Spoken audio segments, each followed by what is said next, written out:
This is another one of the conversations I'm having to support our movement called Woven Together, that we are a community that works together. And I'm here joined today by Meg Hunter. And I'm going to ask Meg about her work with Uplift, which is one of our ministries here at the church. But let me describe to you what Uplift is. Uplift is our ministry to the females in our community and to the women who come to church here.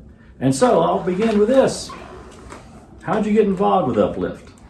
Well, last year, my daughter and I participated in the Homeless Period Project, where we went out into the community and put together care packages for women and girls, the homeless women and girls, girls in school who didn't have access to feminine hygiene products. And we really enjoyed that ministry and felt like that was a great event.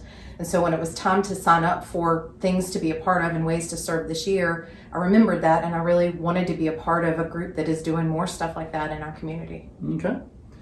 What exactly is your role with Uplift?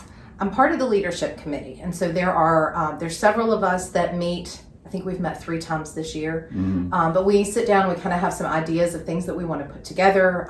People come up with ideas of things they're interested in and want to bring to the group. We have some things that we've kind of long range stated that we want to do, and we just sort of sit down and figure it out and start to put plans around it. So this weekend we have a breakfast that is going to be a networking or just a social opportunity for the women in the church.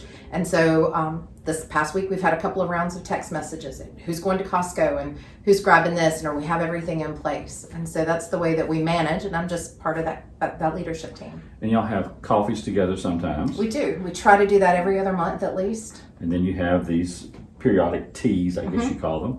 We did a breakfast back in October. We've got this coming up in April. And then you have, like you said, the Period Project. And some other, I know that you and I have been going back and forth. Yeah, the book club's a part of that too. But you and I have been kind of going back and forth about a new mission project that we haven't quite decided on yet. We're figuring it out. Maybe after the camera's off, we'll talk about it. So that's all good stuff. But here's the thing I ask everybody, and I think about all the time. Meg works, okay? She works a demanding job, and she's a mother. So I gotta ask this question: why on earth would you want to add something else to your plate? It's what I want to do, and it feels like the right thing to do to be a part of the community here. I look around at the people that I admire and that I see and that are engaged in the ministries that we do here, and I like being a part of it. I want to be a part of it, and so I just pray about it, figure out where I feel led to be, and jumped in. All right. And that's good advice to end on. What we're really looking to do is see where God's Spirit is moving in us, listen to that Spirit, and then join in the places that we feel best equipped and led to do. So we encourage you all to jump in where you can. Thank you, Meg.